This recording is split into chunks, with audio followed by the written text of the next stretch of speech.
supports camp, and I see that you develop programs.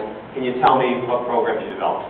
So it would have been more of this factual, go through your resume, read the list, I'd ask questions, and that'd be it. And those interviews are pretty much have gone away, at least in public accounting.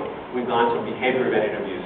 So we're going to go through an example. I've got Robert's resume, it's got the information, and I'm not going to ask Robert about the resume because I already have that. In behavior interview, we assume there's facts, I know this. So, I met Robert, we've had a little small talk, a little chat, and now I'm going to ask my first behavior question. So, Robert, can you tell me about a time where you had a group where there was a group member that was either not performing or kind of a conflict with a team member? Well, I've had several situations where team members that weren't contributing enough to the group, and it really wasn't a good situation. So, what I did in order to... Okay, so can you tell me a specific example you had? A specific example is management project. So last semester, okay, there was one person in the group who wasn't really contributing. He didn't have a lot of free time, so he felt that other people were trying to pick up my paperwork that he couldn't do. So what I did was spoke with him briefly, pretty much explained that it's a group project, if you're not going to contribute, then you're going to have to instruct their time. And I guess that sort of power there initiated him actually doing the job. Now, how did you get selected to do the discussion with the individual?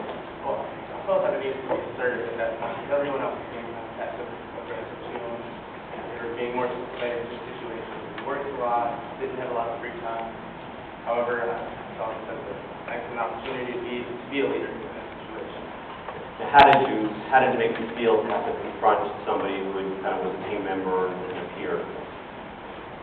Well, it's not the best situation for anyone trying to confront them with that kind of situation. However, it needed to be done, so I saw it as something that had to be done, and that's necessarily something I wanted. And what was the end result?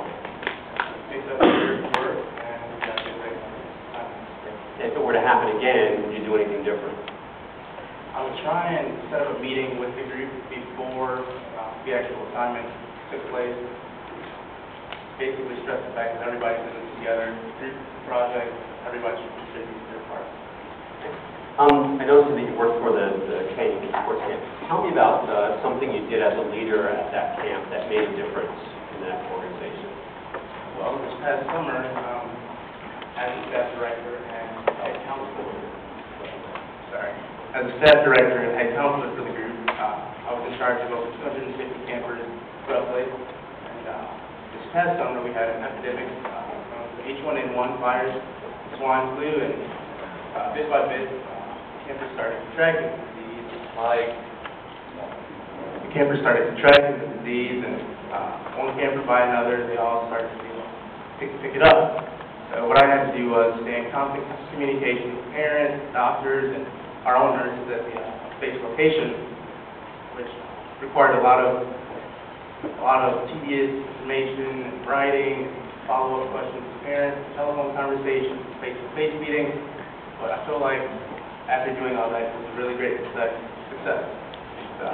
None of the kids passed it on after we taught it. And how did you determine what process to follow, given kind of the potential kind of damage that could happen?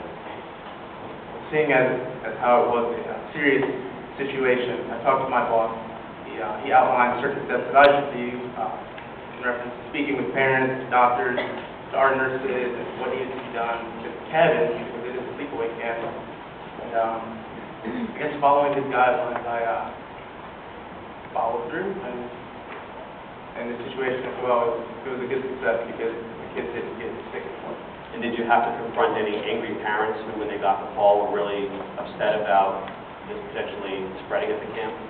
Most definitely. It's a camp in Lake Hughes, California, and it's a pretty prestigious camp. It's been around for 20 plus years, and the rates are pretty expensive. It's about $2,000 for a 2-week session.